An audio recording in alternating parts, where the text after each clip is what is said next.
Okay, everybody, I think we're all ready to start now. So if you could just take your seats. It's fantastic to be here this afternoon. We've got a great session on loneliness and isolation. My name's Kalpa Karicha. I'm just new in post at the Campaign to End Loneliness. So previous to that, I worked at UCL in research for many years. And we've got three very exciting presentations today.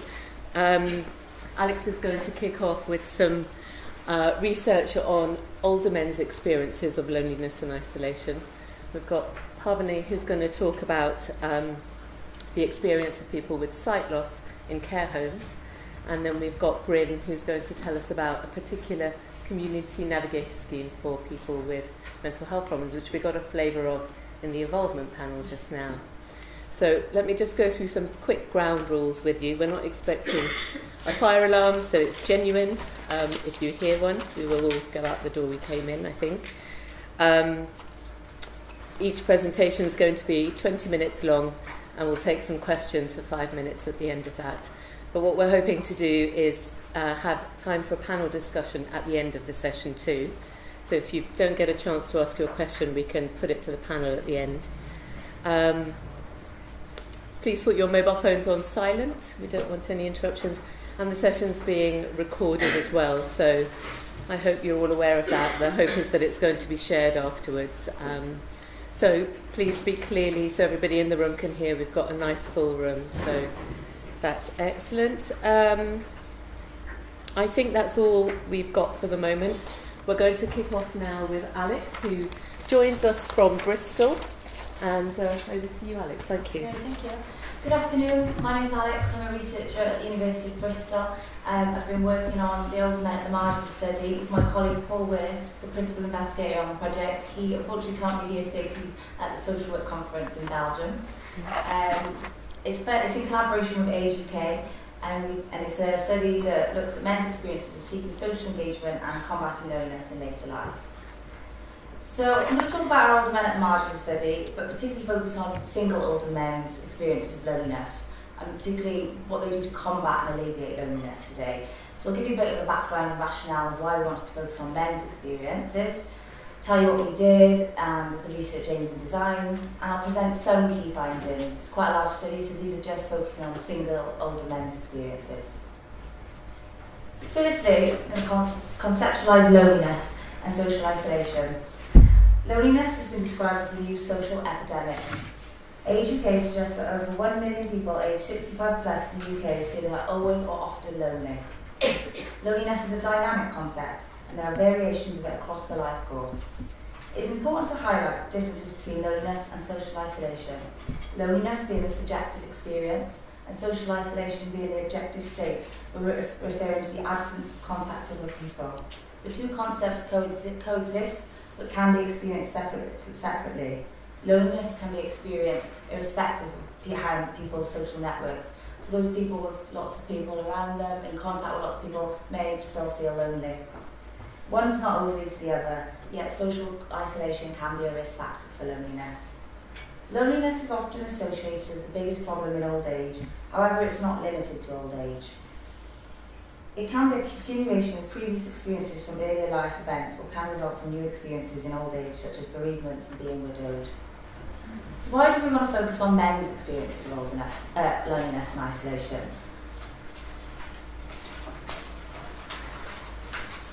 It has been found that women have wider social networks than men, and are more likely to maintain friendships and social ties across their lifetime.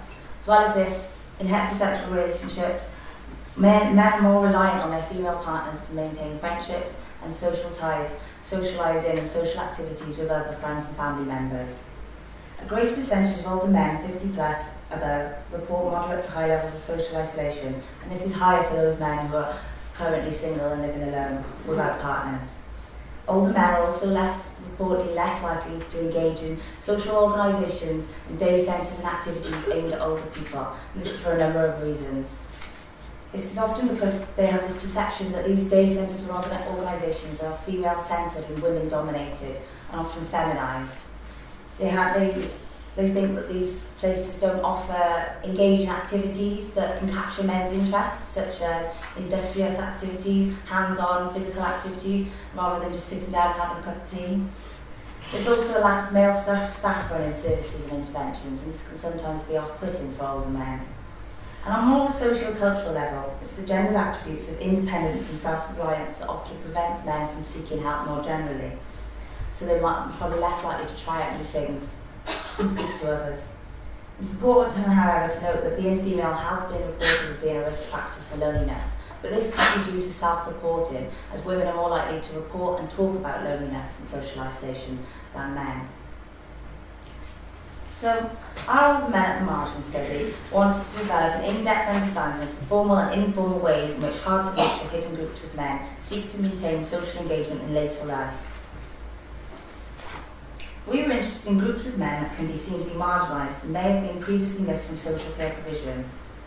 We wanted to develop a deeper understanding of how these marginal identities and characteristics may contribute to older men's experiences in social engagement and loneliness. So what did we do? We carried out a qualitative cross-sectional research design between 2016 and 2018. We recruited men from various organisations, clubs, events and day centres and activities that were aimed at older people. These were both men's-only groups and also mixed gender. We conducted semi-structured interviews that usually lasted between 1.5 to 2 hours. During the interview, we asked about their background and earlier lives. We completed a social convoy model exercise with them, which asked them about their social networks and their support from others, and who they believe are the most important people to live in their lives. We then asked them about their experiences of loneliness, both current and earlier points of loneliness, impacts on health and well-being, and what they did to combat loneliness. In asking this, we borrowed questions from the UCLA loneliness scale, asking things such as, how often do you feel like you lack companionship, how often do you feel isolated, and how often do you feel left out by others. We then finally asked people about their participation in groups and activities, what they value about groups, and the challenges and difficulties in facing such groups. We then thematically analysed the data using a framework analysis approach. So these were the target groups of marginalised men that we were interested in talking to. We wanted to speak to older men who were single or living alone as a kind of comparison to the other groups. So we were interested in speaking to older gay and bisexual men who were single or living alone, older men who live in rural areas and are also single or living alone, older men who are caring for a significant other, which includes a partner or other family member or close friend, and finally a fifth group of older men who are living with significant hearing loss.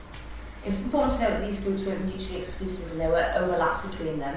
For example, there was men who were single or living alone who also had hearing loss or may have previously been caring for a significant other. As well as these 5 groups of older men, we also spoke to and interviewed 20 service providers and group leads leading and coordinating services for older men from these groups. So these are the men that we spoke to. As I showed in the previous slide, our target was to interview 20 men, and we succeeded the target for all groups. In this presentation, I'll specifically focus on single men who are living alone. So that's the first 3 groups, and there are some men who are living with hearing loss who are also single and living alone. So in total, we interviewed 111 men. Men ranged in ages from 65 to 95 and the mean age of 76. The majority of the sample were from white British backgrounds, with 6 identifying as BME, which could be argued as a limitation of our study. 21 men identified as gay, the rest were identified as heterosexual, with no men identifying as bisexual. So what did these men say about loneliness? Before I specifically focus on combating loneliness, I'll mention some of the things that the men spoke to in relation to their experience. Experiences of loneliness varied across the groups, but the effects of loneliness and social isolation were often pronounced and had negative impacts on day-to-day life. Older single men spoke of feeling left out of things, excluded, overlooked, discarded, cut off from others in society, and these emotions were all commonly expressed across the groups. They spoke of feeling empty, feeling like loneliness felt like a cold ache, and not looked on by others. Often, 2 different types of loneliness were discussed in these men's accounts. Emotional loneliness, whereby they talked of lacking an intimate partner and companionship, longing for that one person to share their life with. And also social loneliness, where they felt they lacked social interaction with others on a day-to-day basis. Older men spoke of a number of life events that triggered loneliness, and these included a loss of a spouse and bereavement, retirement and the subsequent loss of role that comes with retirement, divorce or separation, relocation, so a number of men had relocated to a new area to be closer to, say, adult children, but had left a number of friends behind and did not know anyone in that new area. Living with a disability or long-term illness, and this included both physical and mental health difficulties, and caring for a significant other. Interpersonal challenges, so some men said that they were shy and they found it difficult making friends and socialising with others, and also hearing loss, which was associated with both loneliness and social isolation. So as you can see here, participant number 10 speaks of what loneliness means to him when asked about his own experience of loneliness. Loneliness to me means I'm entirely on my own, nobody's with me. To me that's what loneliness is, and I feel that there is nobody around me, nobody sitting with me, there's nobody to talk to me, you know, I feel discarded, I feel left by human society and things like that. That's how I feel. So again, I feel completely alone, more described as social loneliness here. So but after briefly mentioning their negative experience of loneliness, we were interested in identifying the things that men find useful in combating social isolation and loneliness. So then we can identify new ways in which social care services could support older men. Firstly, a theme emerged across the men's discussions around alleviating and combating loneliness was men's silence around loneliness and emotional distress. Men across the groups, but most specifically men who are single and living alone, often spoke of their reluctance to seek help from others when they have experienced loneliness, and how it can be particularly difficult to talk about feelings of loneliness and emotional distress. The reasons for this include perceptions that other people aren't interested in their lives, they don't want to bore people with their own personal problems, not wanting to burden family members such as adult children, not wanting to worry them about their loneliness and their feelings. And there are also potential stigma and embarrassment that is attached to being lonely in today's society. These experiences all overlap with traditional masculine ideals of independence, autonomy, self-sufficiency and self-reliance. And these are all often reasons that men don't speak about personal problems, emotional difficulties, and reasons that they might not seek help for loneliness and distress. As you can see here, when we asked 13 what he does in his discussion in combating loneliness and isolation, that's a difficult one, because I certainly wouldn't be the family, because I feel the family looks on the father as the top and nothing goes wrong with their father, you know. So to go to them with a problem, it wouldn't work. As you can see here, masculine ideals are ingrained in this man's account in terms of that he wants to remain self-sufficient, reliant, doesn't want to be seen that he has a problem or that he's experiencing loneliness or isolation. In older men's accounts of alleviating loneliness, older single men spoke of the need to get out of the house and keep busy as a way to alleviate loneliness.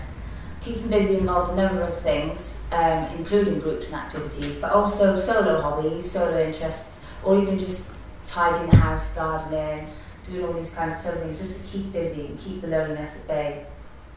And again, this can be seen to ideals of self-reliance, independence and autonomy, got to keep going, got to keep busy. When at home though, a lot of the men often discuss watching television as a distraction for loneliness. However, they were also aware that watching television is often as well as a reminder of loneliness, particularly at night times. They spoke of how relying on the television as a distraction could potentially lead to a damaging routine of being stuck in the house alone watching television at night time. And so they end up reflecting on things, reflecting on their situation, reflecting on past events. And they spoke about how sometimes watching television, although a short-term distraction, it could be the worst solution to loneliness because it can end up making them feel more lonely and isolated from others. As this study here says, you get spasms of loneliness, if you know what I mean. You sit down and get depressed thinking, what am I going to do? What can I do? It's hard to explain loneliness. That's why I always like to keep busy. I was always busy because no time for thinking and worry about things. Again, there's these ideals of self-reliance and self-sufficiency, and he obviously was used to keep busy probably due to work, and how he can't sit down because that's when the loneliness will kick in. Being at home alone, probably in front of the television at night time. As you would expect, most men spoke of how contact with other people was a solution for addressing loneliness. And so they acknowledged that participating in various groups, events, activities was so important to combating feelings of loneliness. Most of the men across our groups in the sample all recounted routine participation in groups, but we would expect this, as this was our main recruitment source as groups. Groups that some of the men in our sample were involved in were civic and interest-based groups run by bigger organisations such as Men's Sheds, The Third Age, and church-based groups, solar hobbies. So what did men value about groups? They valued being an important role, such as volunteering, and having a sense of purpose, having a role and responsibility, and something that they feel that they were giving back to society. Helping others help them, and this in turn helped keep loneliness at bay. So it was giving them a sense of purpose and an active role in the community. As well as this, a number of the older men spoke of valuing groups that had mixed ages, and because they wanted to seek out social contact and socialisation with younger adults or adults of different age groups. These men that spoke of this didn't see themselves as old men or older people, and they didn't want to be isolated in these old men's groups. Across the group, specifically single older men, they spoke of the importance of accessing men's only spaces. These men's spaces were a place for them to make new friendships, engage in male conversation, male banter, and also gave them the opportunity to facilitate emotional social ties with other men. They particularly valued the shared experience that they gained from talking to other men who might have had similar life experience, such as being in the army or being in similar trades or occupations. Following this, and not specific to men's only groups, gay men also valued the shared experience that they got from group participation. And this is because they could share experiences of, for example, coming out back in earlier life and being around other gay men, talking about problems and experiences. As well as this, men with hearing loss and other physical and mental health difficulties spoke of the value of shared experience from groups that they attended, such as mental health groups, bereavement groups, hearing loss groups, deaf clubs, talking cafes, and going to these groups and talking about stuff specific to that condition was a particular help to these older men. We also were interested in what the men found challenging in participating in groups. Some of the barriers that were spoken about by all older men across the groups were practical barriers that included long driving distances, having to drive at night time, limited public transport, which were often spoke about by the men who lived in rural areas. Clashes with work or other groups and events, and men spoke about how they wanted to go to a few events or groups but they all seemed to fall on the same day, and that was frustrating. Physical and health problems or living with long-term disabilities that impact mobility, and so again the location of the group impacted on this. As well as this, some men also spoke of interpersonal challenges, for example, not being very good at socialising or making friends, describing themselves as a loner or a lone wolf, and so attending groups became particularly daunting as a lone adult male. There were also barriers that were specific to group identities and group characteristics. For gay men, they spoke of how LGBT-specific activities and groups only seem to take part in the centre of large cities, making it difficult for those men who lived on the outside of main cities or in the countryside. For widowed, older single men, they spoke of having previously relied on female partners to maintain friendships and socialising. And for those men of hearing loss, there were specific environmental factors. The places where they went often had poor acoustics, or pubs, for example, were frequently cited as really difficult places because there was lots of different conversations going on and lots of background noise, which often led to feelings of exclusion. So in conclusion, older men's talk of their experiences of loneliness evoked a sense of exclusion, invisibility and redundancy in later life, suggesting a negative experience of ageing. Our studies highlighted the importance of groups that position men as active contributors, giving them an active role or responsible role following retirement where they might have lost that role, giving them a sense of purpose and a chance to give back to others. We've also highlighted the importance of men's only group as it facilitates a way to gain emotional ties with men, but also develop new friendships and engage in male conversation that they might be missing at the home. We've also highlighted how intersections of other social identities and situations, such as being gay or having hearing loss, shape experiences of loneliness, help seeking and participation in groups. There's some ideas for the future that when social care provision plans groups for older men, it's important to recognise that older men's identities, their social circumstances, life experiences, they all differ considerably. We should think about how we design groups and for men, designing them around shared experiences as well as shared interests and hobbies. Group leaders need to acknowledge the importance of mixed generational groups as well as men's only groups, so that these can mirror the day-to-day interactions in everyday life. These are some of the things that we've got planned following our project in collaboration with Age UK. All of these will be available on the Age UK website, I think, by the end of this month. If you're interested in taking a look and having a look at it again. Thank you very much. Thank you very much, Alex. Thank you for keeping to time as well. Yeah. Would you like to do them all at the end? I don't mind. Does anybody have any questions for 5 minutes now, maybe points of clarification, then we can have a panel discussion at the end as well. Thank you. If you could tell us who you are and where you've come from, please. Thank you. I just wondered, did you notice any difference between the men according to their route to living alone? So, whether they bereaved, whether they always lived alone?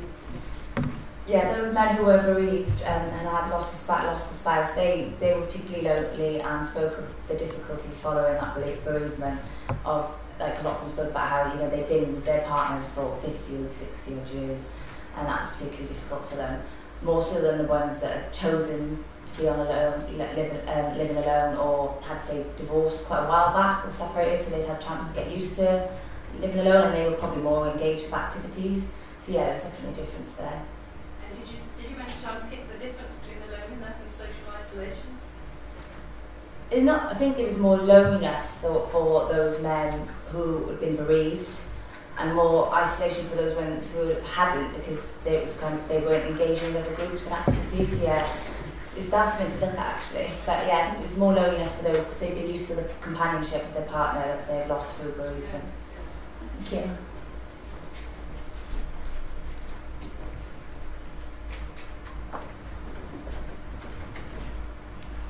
Thank you. Rebecca Gordon-Nesbitt from King's College London. I was just wondering if you could talk a little bit about maybe the creative aspects of some of the projects, like the Men's Sheds project. Yeah, what about the Men's Sheds? Just how creativity can bring people together, and whether the men found that as a useful meeting point as compared to a noisy pub or a cafe or whatever. Yeah, definitely. The Men's Sheds got so much praise, and all the men that were involved in Men's Sheds absolutely loved it and advocated it, and it's amazing what they do. They'd all come away now, some of them didn't have any male friends before, because they said that all they'd done had worked, come home from work, go to bed, work on the weekends, and now in retirement that's where they struggled. And the Men's Sheds provided this new male friendship. Also, a lot of them had similar experience in their work backgrounds, and they found, sometimes even said, I don't even participate in the actual activities, it's just nice to be around other men, but it's nice to be able to participate if I want to do something physical and make something like woodwork. So yeah, the Men's Sheds was great for a lot of the men that we spoke to. No one really had a bad word to say about it. Thank you. There's one more question there. Hello, I'm Fawn Hammond. I'm from University of Leicester, but also CRM West Midlands. My question is, you did a lot of interviews there. Who did those interviews? Were they male or female? And do you think it made a difference about the gender of the interviewed work? I did the hearing loss ones. Colleagues Paul and Tricia and John did the others. I'm not sure, to be honest. I mean, I've done some work elsewhere which I interviewed men about their mental health, and I think that definitely made a difference. Me being female, and they all spoke of how they wouldn't have spoken to another man about these problems. But then I don't think Paul or John had any difficulties with the interviews with older men when it came to speaking about loneliness and isolation. I think these older men did just see it as a chance to talk about and meet people and talk about their life. So no, I don't think in this study it did make a difference.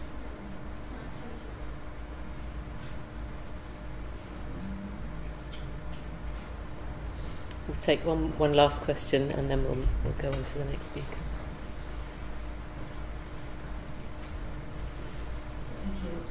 Ruby Chow from Nottingham.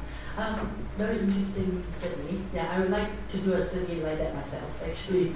You mentioned actually there are only a few interviewee from PME background, but can you still highlight some of the differences, or whether there are some differences between the white British and PME old man? We did try and have a look at that actually. There wasn't really any differences in their experiences of loneliness or their group participation.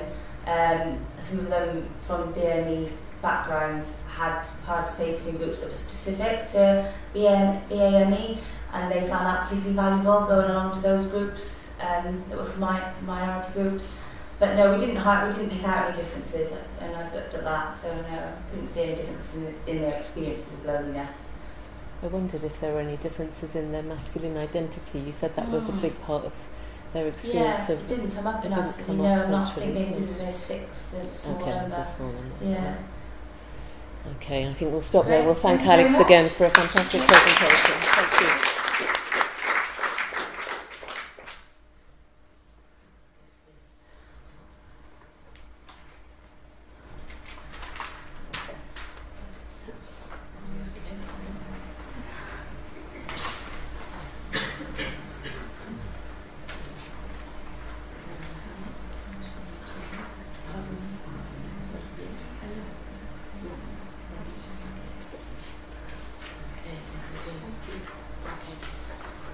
Next, we've got Pavna Rabi from University of York, who's going to talk to us about sight loss in care homes and the experience of loneliness there.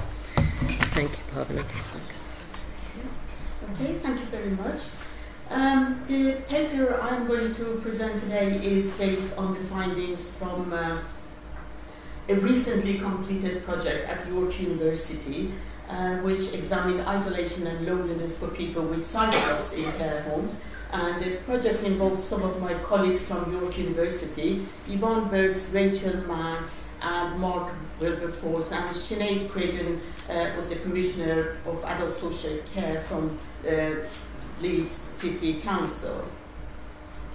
Now, just quickly, a few words on the background to the project and why we did this project. Evidence suggests that due to an aging population, there has been a rapid rise in the number of people living with sight loss.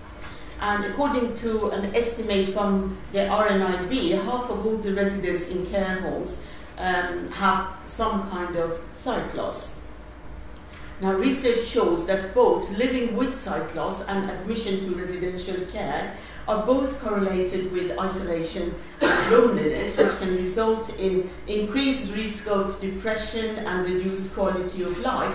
And given additional barriers and challenges that people with sight loss face in terms of interaction with other people, it is more likely that people with sight loss are at the greater risk of isolation and loneliness.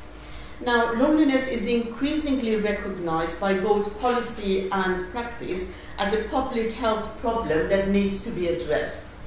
For example, the CARE Act 2014 requires local authorities to promote the well-being of all adults before they reach a crisis. And that includes taking action to address isolation and loneliness. And in 2011, the Campaign to End Loneliness was established as a network of local and national organizations working together to ensure that loneliness is tackled as a public health priority. So there is a lot of emphasis on that, in addressing loneliness and isolation, and a great number of people with sight loss live in care homes, but we know very little about the experience of people with sight loss living in care homes and the practitioners that are supporting this group. And also we know very little about how to improve practice in care home for this group of people. Now, the study started in 2017 and with the aim of increasing knowledge about relationship between sight loss, social isolation and loneliness in care homes, and also to co-produce resources on how to prevent and address isolation and sight loss for this group in the care homes. Now, for the purpose of this study, people were regarded as having sight loss if their vision could not be corrected by glasses. Now, I'm not going to say much about the methods. If there is any question, I'm happy to try to respond afterwards. But just to say very briefly that the study used mixed methods approach involving 3 work packages. In work package 1, we did a very short survey of all care homes registered with the Enrich network, which stands for Enabling Research in Care Homes. In work package 2, we completed the Dion loneliness scale for all eligible residents within care homes, and then we did some face-to-face interviews with residents with sight loss, and a combination of telephone and face-to-face interviews with the managers, practitioners and family members. And in work package 3, we had a guidance workshop with professionals with the aim of producing some kind of resources to improve practice. Now, many issues were covered in this research, but the focus of this presentation is on the interviews with residents with sight loss. In total, 18 residents were interviewed. The majority of them were aged 86 and more and were female. 3 people were blind completely, and 15 people had various degrees of sight loss. And as one would expect, sight loss was not the only health condition that these people had, and other conditions compounded the difficulties that sight loss were presenting for this group. But our focus was on issues specific to sight loss. 11 care homes took part in the study, and the residents were excluded if they had if they lacked mental capacity to give consent, if they had dual sensory impairment, and if they used care home as a respite and they were not able to speak and understand English. Now, what we wanted to find out from the interviews with the residents was the opportunities that people with sight loss had for social and personal interaction. And we wanted to know how living in a care home affected their feeling of isolation and loneliness. One of the messages that has come out very clearly through our research is that there is a lack of social connectedness within the care home for this group. A tendency for most people to keep themselves to themselves and spend much of their time in their room. For some people, this was a choice, but for many, it was a kind of involuntary withdrawal because of the experiences that they experienced in the care home. Now, the interviews with residents focused around 2 types of relationships. One-to-many relationship, which is more about sort of group relationship, and one-to-one relationships. In terms of the one-to-many or group relationships, people talked about the challenges in interacting with other people in the communal areas. For example, they said once they're in the communal areas, they don't recognize other people to talk to them. Or there was nobody to talk to them because a lot of people tended to sit on the chair and sleep, and they just didn't want to talk. Or it would be hard to communicate with people, as one put it, if they have lost their marbles. And or they said there's nothing to talk about, but because their whole life was revolved around the care home, and living in a care home they thought killed conversation. For many people, meal times offered also no opportunity for interaction. They often had their meals in their own rooms, spent all their time in their rooms, which meant that the only interaction they had during the day was with their carers. There was a lot of hassle getting to the dining rooms for others, and a lot of waiting. And for that effort, they said once they were in the dining room, they wouldn't know who they were sitting with. They wouldn't recognize people, or perhaps they couldn't hear them, and there was very little conversation there.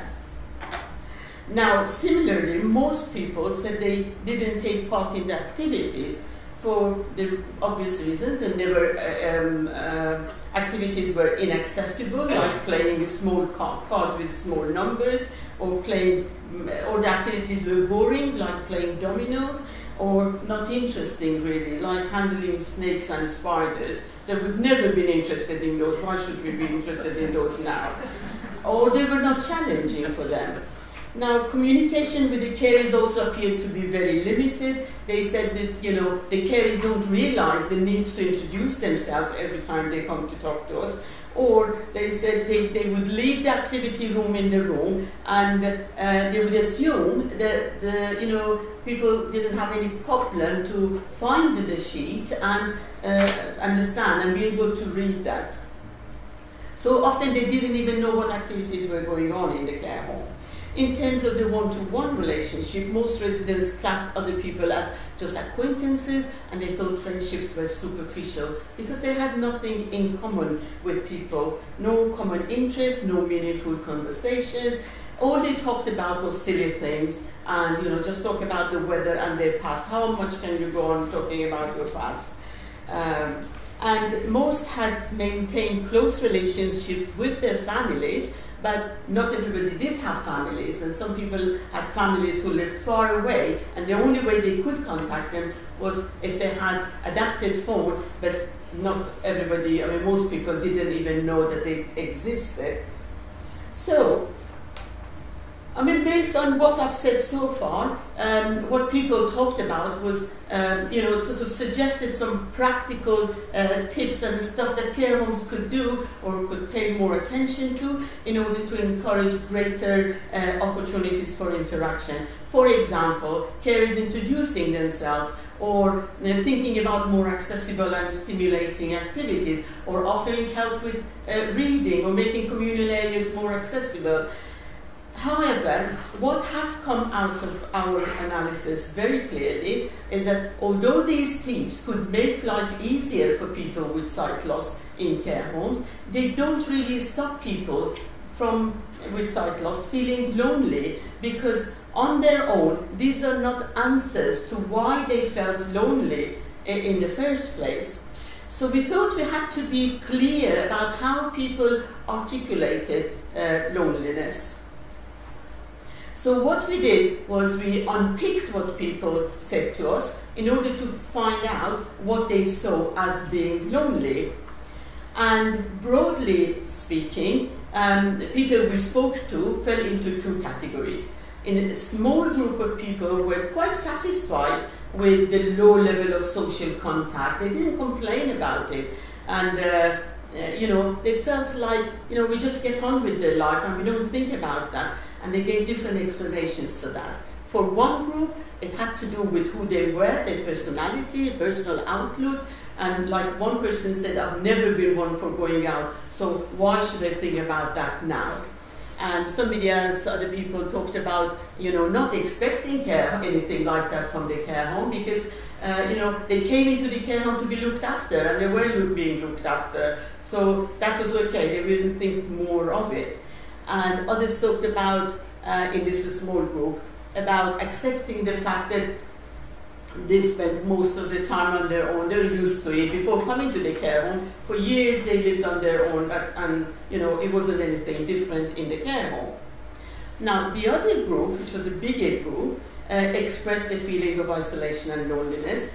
But when they talked about loneliness, it was a much more complex process than just a lack of social contact or sort of negative emotions. They combined loneliness with a whole range of other issues. For some people, it was a lack of intellectual stimulation and purpose, the absence of meaningful conversations with other people. They said they don't want to talk about superficial things. With their friends outside care home, they can talk about serious things, about common interests that they have. But in the care home, they talk about the weather. They're just not interested. It's not challenging for them. For others, loneliness was a sort of physical isolation, not having people around who were like them that they could communicate with. So it wasn't, again, not having people around full stop, but not having people around with whom they could communicate, who wouldn't, they would associate with. And there was also another group whose family lived far away, and if they didn't have friends around to fill the gap, then they would be more likely to feel emotionally isolated. But people who did have access to adapted phones and other specialist equipment like a laptop, then this was mediated for that group. So quite a few also talked about being cut off from the rest of the world, from the outside world. They didn't understand, they had no opportunity to link with the outside world. For example, a few people said, they were members of the clubs, or they saw their friends in coffee mornings once a week, where a neighbor would come and take them and bring them back, but within the care home they didn't have that kind of support. So in a way, their contact with the long-term friendships actually stopped from the point that they went to the care home. So what we found actually challenged the notion that links loneliness to the amount of time that people spend alone and to negative emotions. It was a very different thing for people that were involved in this study. So what we found was that what people were talking about was not loneliness per se. It was not about having. It was not about not having people around them. It was not about needing a company as such, but it was about the lack of purpose, lack of meaningful relationship. It was about losing a lot of control in their life and the lack of opportunity to manage their life and decide, and ability to continue with friendships that they had before going to care home. So that is what made people feel lonely. Now, what do these mean for care homes?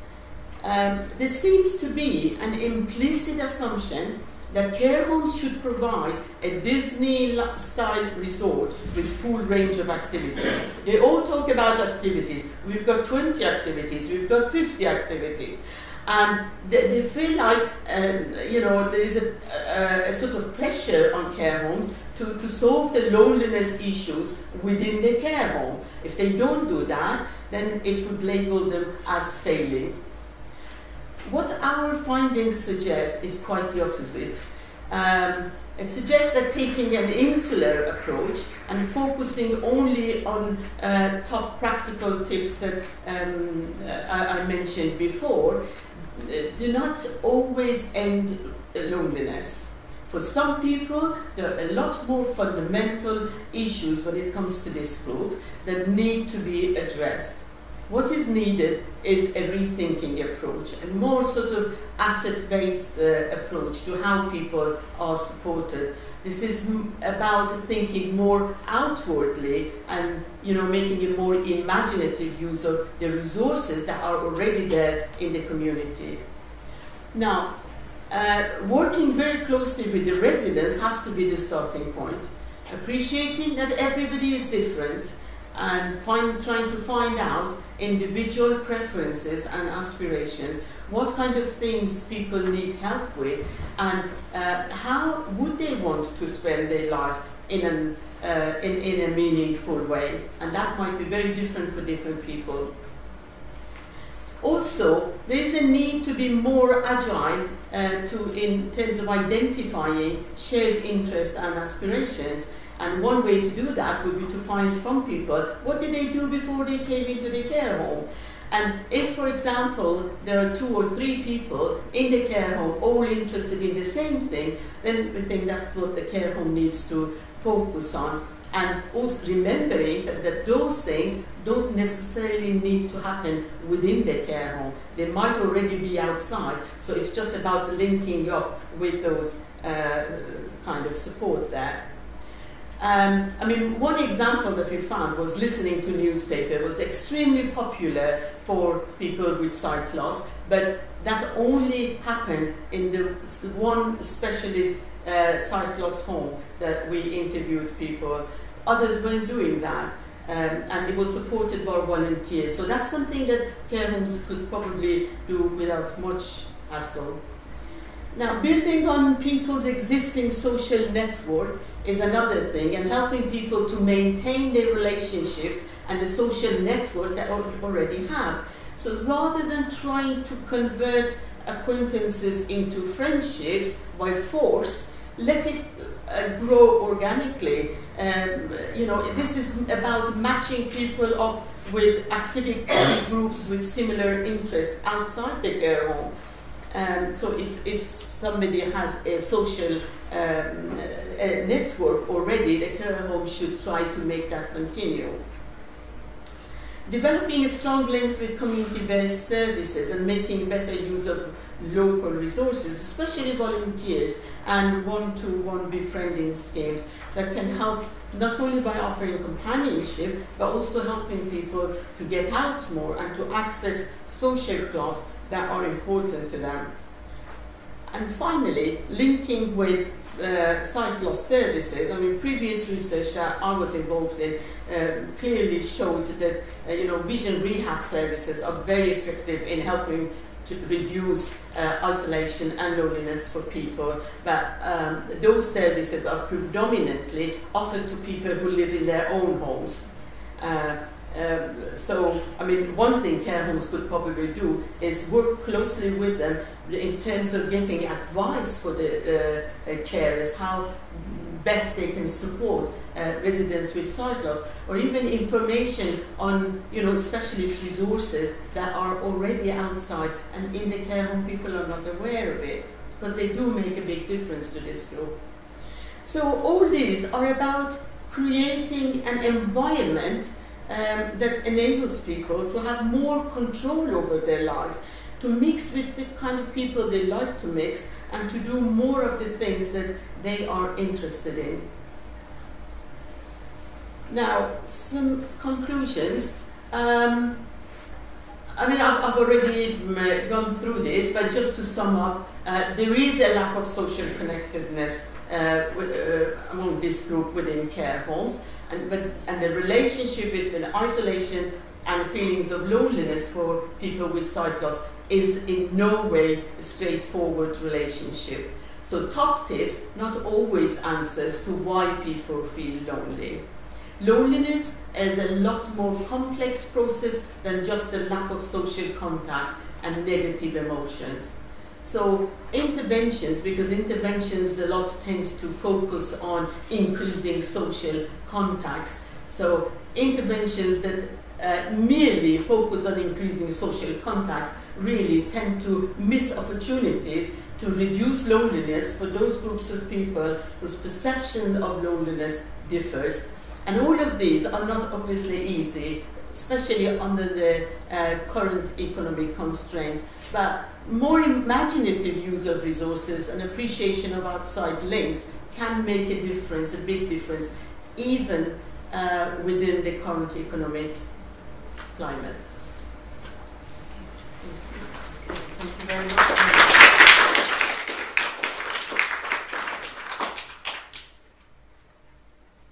Would anybody like to ask Carmen or anything after that fantastic presentation? Thank you for that. Thank you. Okay, there's a few hands. Hi, I'm Jane. I'm a Commissioner of Social Care Services.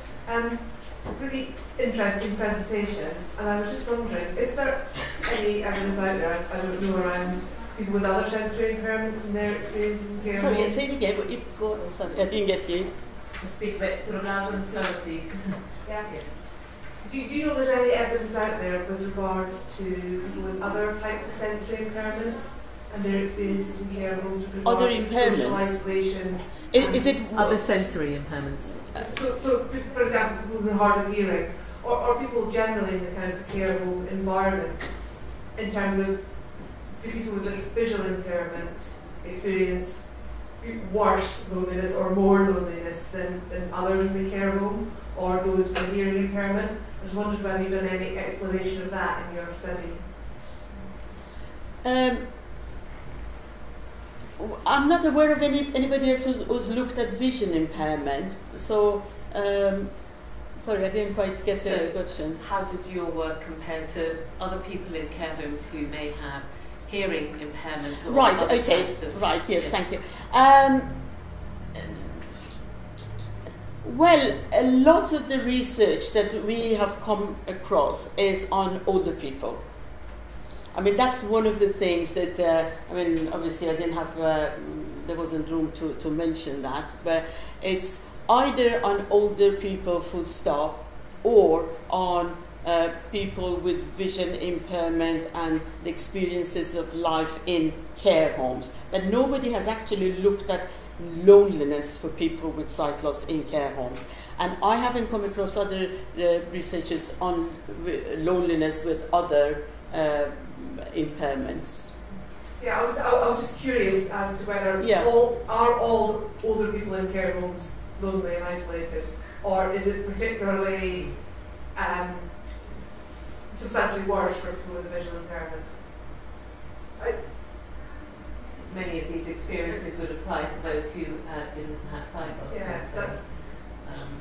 But there are particular challenges, I think, that Paul has highlighted, perhaps. Well, it was very difficult to actually, to say this is visual impairment and this is not. So, I mean, that's why the analysis was really complex. We had to make sure that, what we're picking on is actually the vision impairments. Whatever, people are talking about is related to the sight loss and not something else. Like, I mean, if they said that, for example, we cannot go to the activity because, we don't have energy to go there, or we can't hear people, then we wouldn't really include those discussions in our analysis. So it's only when there was something specific to sight loss that we picked up on. Well, thank you. Shall we just take one more question and then we can come back to this in the panel? Hi, that was really interesting, thank you very much. Can you tell us who you are? I'm Michelle Armstrong from SSCR in Manchester. I just wondered whether you thought that there was any impetus from care homes themselves to make these changes based on the suggestions that you have, and if not, where does that come from? How do these changes get put into practice? Well, they showed a lot of eagerness, and that's our next job, because we are going to put together some tools that the care homes, I mean, right from the beginning, that was one of our aims, and we are in the process of doing that. It's something that the care homes could use. It comes in different formats. They can access it online, and they can use it for their training. But a lot of things, I suppose, are going to be... you see, the care home managers and the staff, like activity coordinators, tend to concentrate very much on activities, and making sure that people sit next to each other in the meal time. But if they can't hear each other, if they can't talk to each other, and not forgetting that a lot of, the proportion of people with dementia is quite a lot. So, and it's not that they're separated out, when it comes to these kind of things. So where you would expect people to have the potential to interact, like mealtimes, like going into the communal areas, or, being involved in activities, for this group, they didn't help, because it wasn't just tailored to their needs. And, because when you have sight loss, then you want to actually, you rely so much on your other senses. And if you can't communicate and interact with other people, then, there's no point in sitting next to somebody who doesn't understand you, or you can't understand them. Fantastic. Thank you very much. Thank you. Thank you.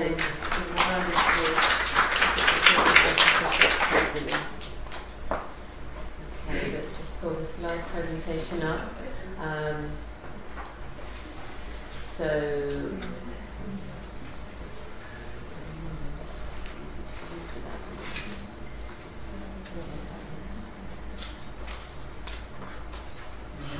Give me a second.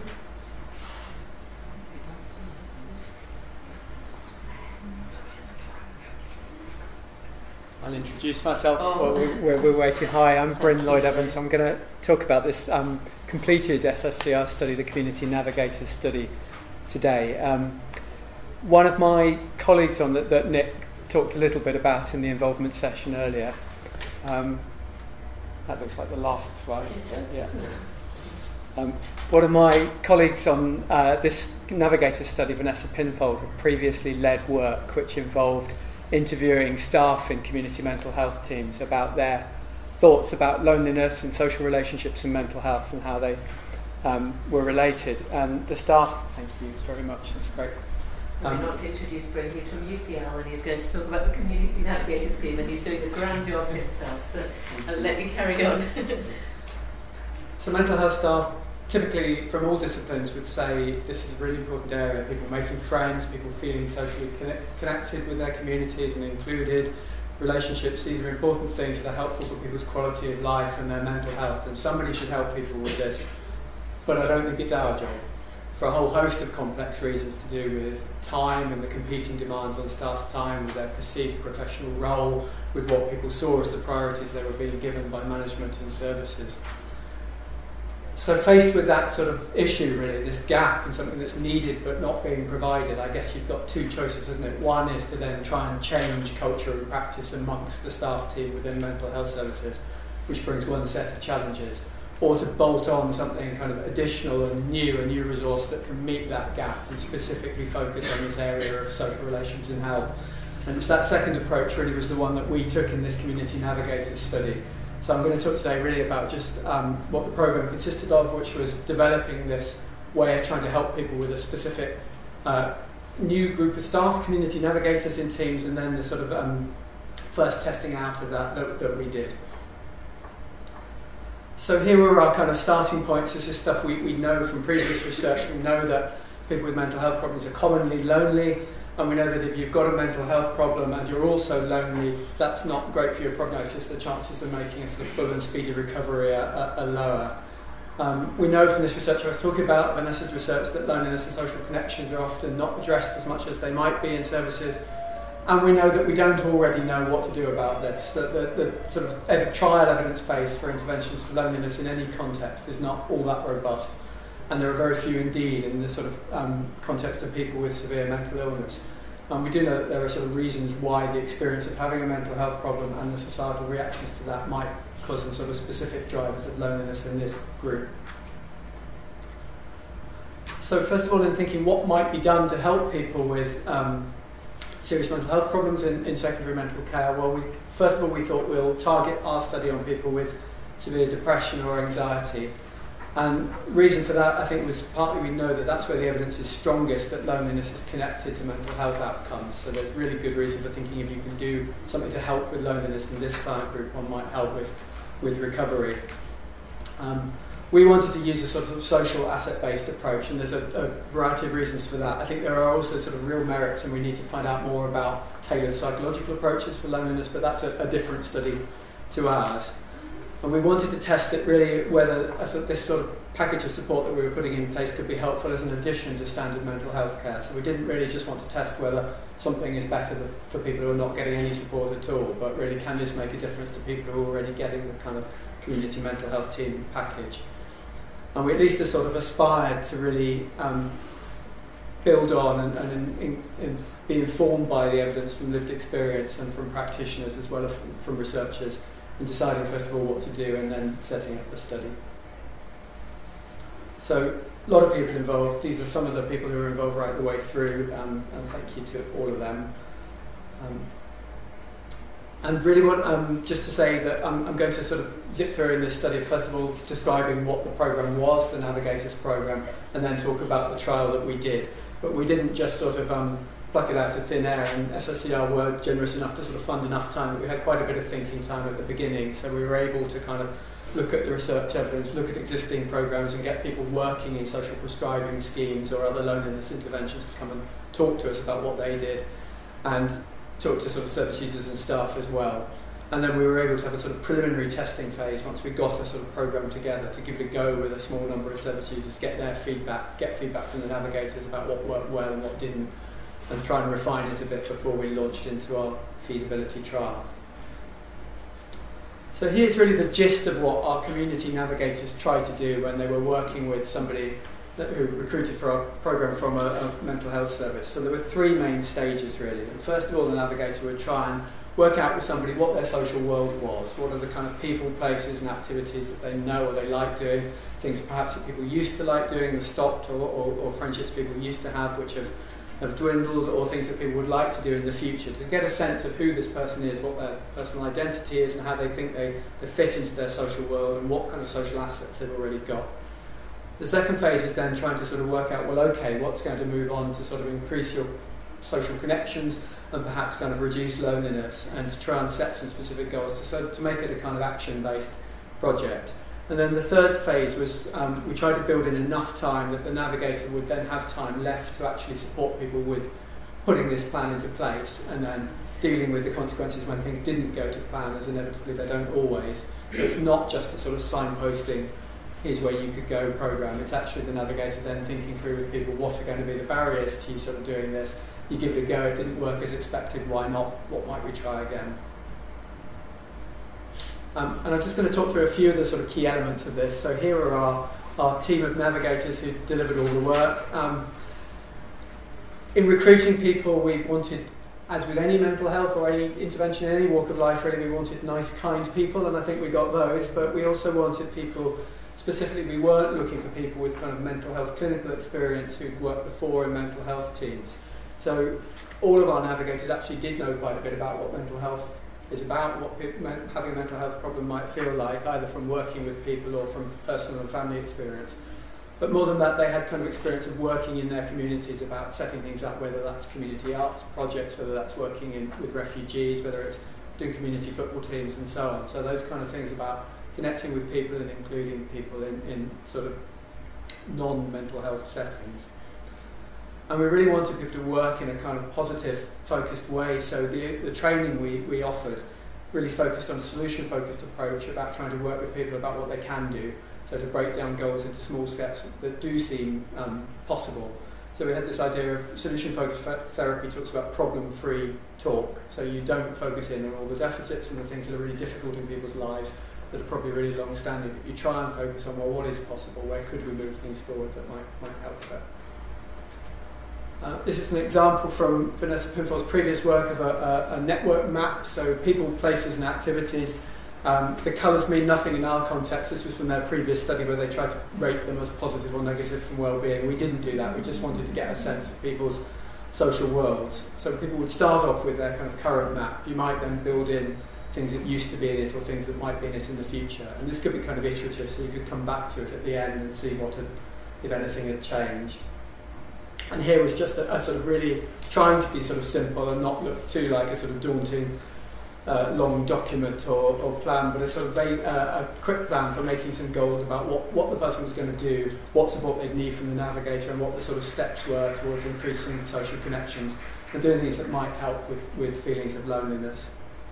And we've got some room at the bottom there for sort of strengths and resources, which could be the person's own or also the people around them who can help and would be a sort of resource for this. And that's a zip through. The important thing is perhaps to say that the navigators had 10 one-hour sessions to work with people for this over 6 months, and we really built in to try and that could be flexible. So if there were a particular thing that the navigator were going to help the person get to that is on a Tuesday morning, that's when the meeting would be. If people wanted 4 or 5 meetings early on to get a plan together, then you have quite a long break and you come back to see how it's going. That could be done as well. So a degree of flexibility. That's all written up in the pilot trial. If anyone were here last year, I sort of went on about this at more length then. So that's there and in the public domain.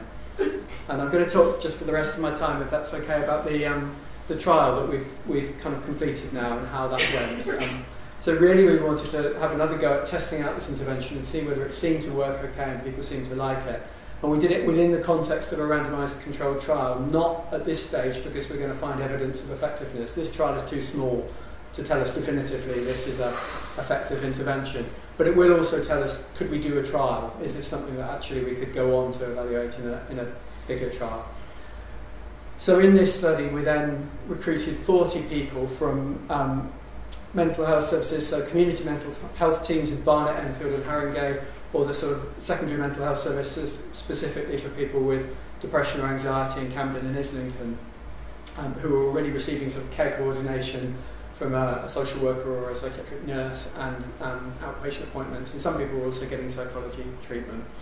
Of those 40 people, 30 of them got a navigator to try out this intervention. We thought we'd maximise learning what we can about how people find this intervention.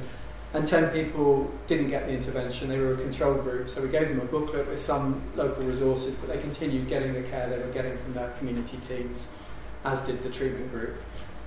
We collected a whole load of data on various outcome measures at baseline and at 6 months, which was kind of an end of treatment time point.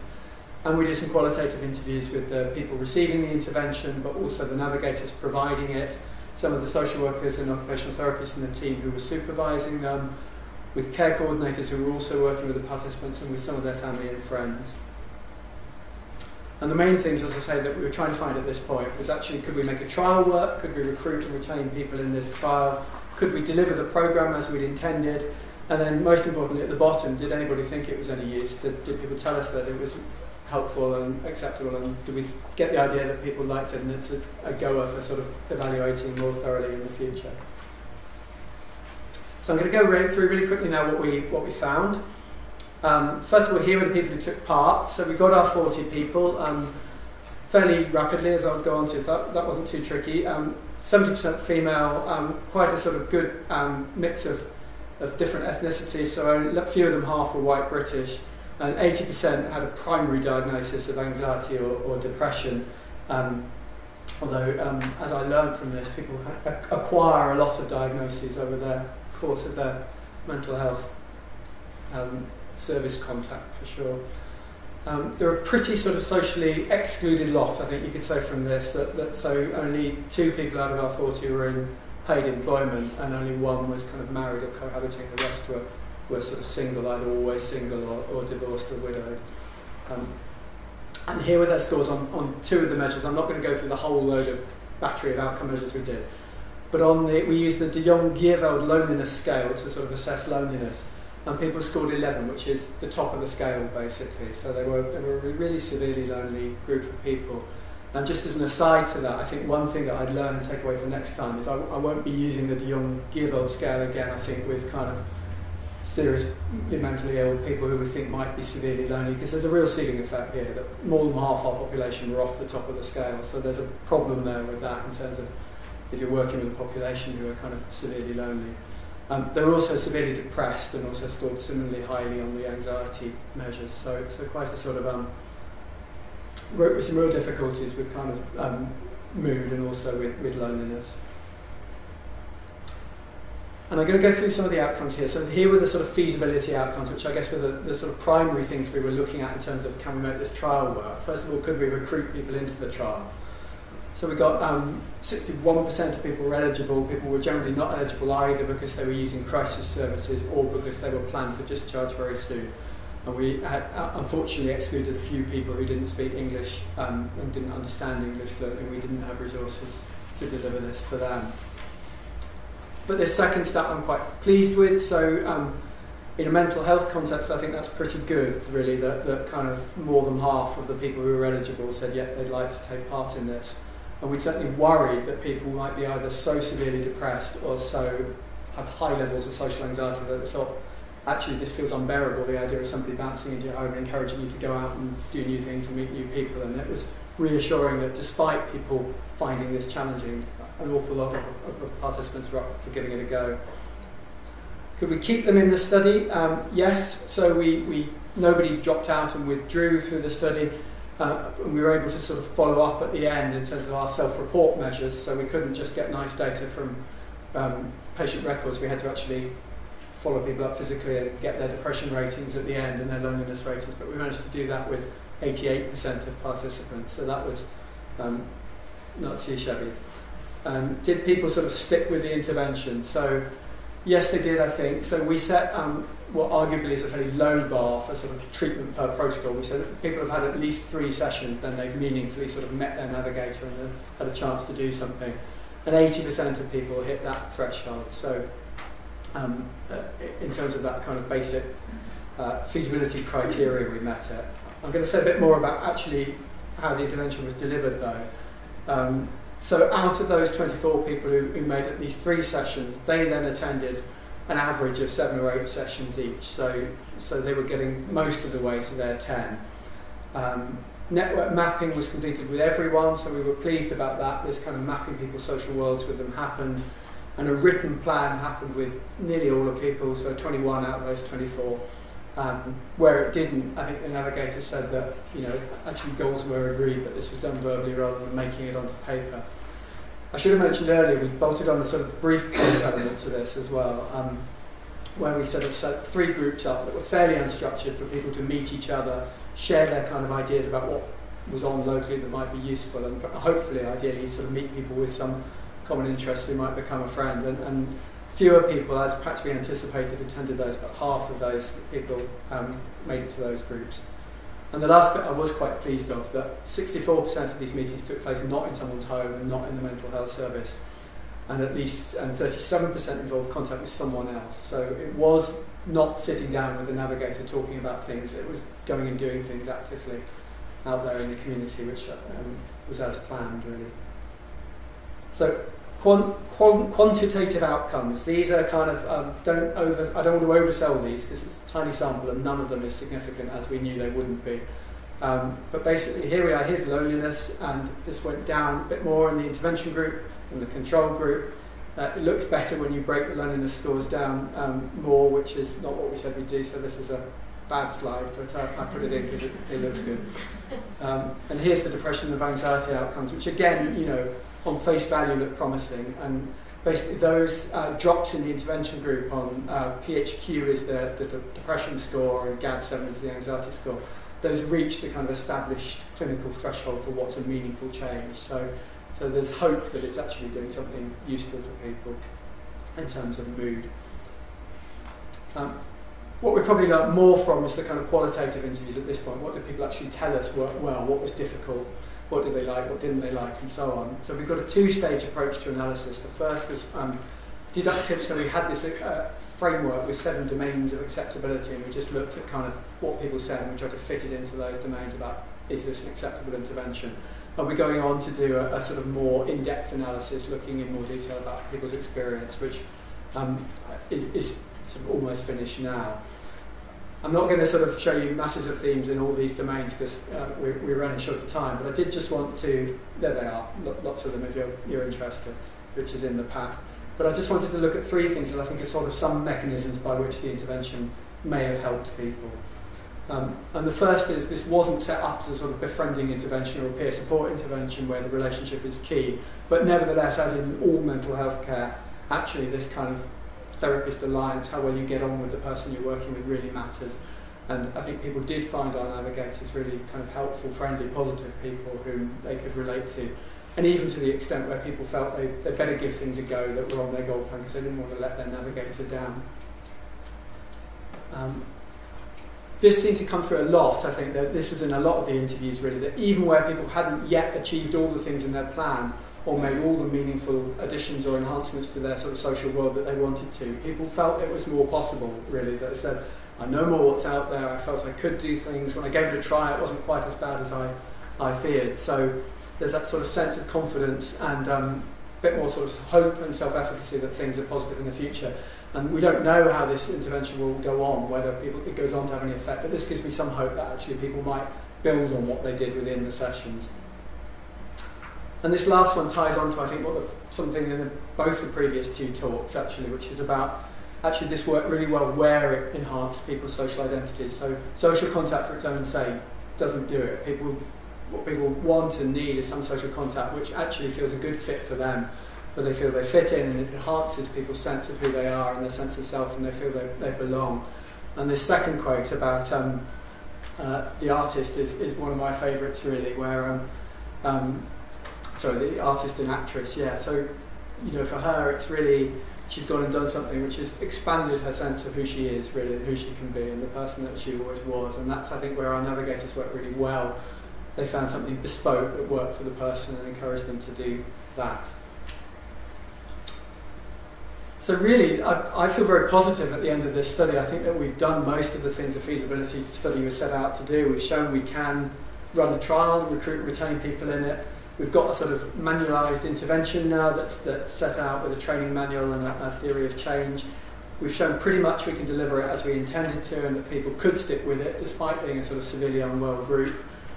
Initial evidence from the interview seems to be that people like it and thought it was happy, and we've got at least some sort of promise that it might be genuinely effective in reducing loneliness and depression or anxiety. So I think what we need to try and do now is full steam ahead to a big trial to really test it out and see what effects it may have in the future. And that's sort of work to come that I hope at some point I'll be invited back to a conference once we've got the money and done the work, and I can tell you what we found. Okay. Thank you.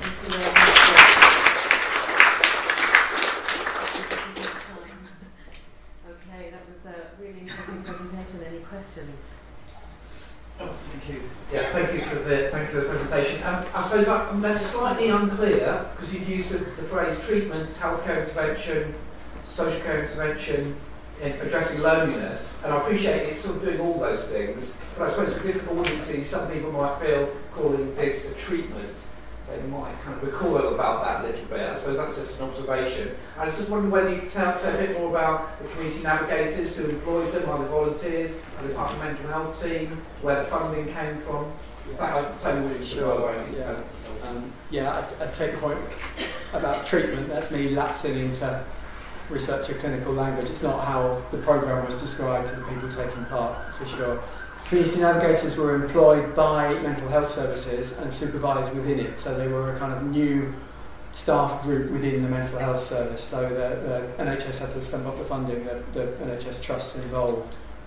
And I think that's the sort of model. And I know we've heard in other talks about sort of services provided outside, voluntary sector services and everything, which is, I think the worry with those services is that you lose people. The people who are most socially anxious or most depressed or least engaged with mental health services don't reach these outside services. And I think our model was to embed the navigators within the teams to try and make it as easy as possible. And that's one approach, not demonstrably the best approach yet, but it seemed to work quite well. And the only thing I'd add to that is certainly the supervisors in particular, the social workers, 3 of the 4 supervisors were social workers, the 4th was an OT. And they loved it actually, and they sort of felt this is work that we would like to be doing, and it's given us a way of reconnecting with the stuff we want to do and the ways we'd like to help people.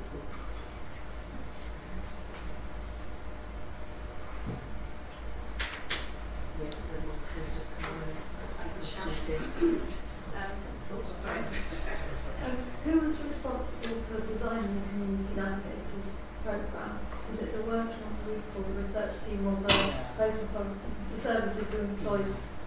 So it was the working group, which consisted, as Nick was saying briefly earlier, we had 6 people with lived experience. We had 4 practitioners, which involved 3 of the kind of people who went on to supervise it. So the people who were then helping to support the navigators were involved, and 5 of the researchers who were a mixture of kind of peer researchers and non-peer researchers as well. So.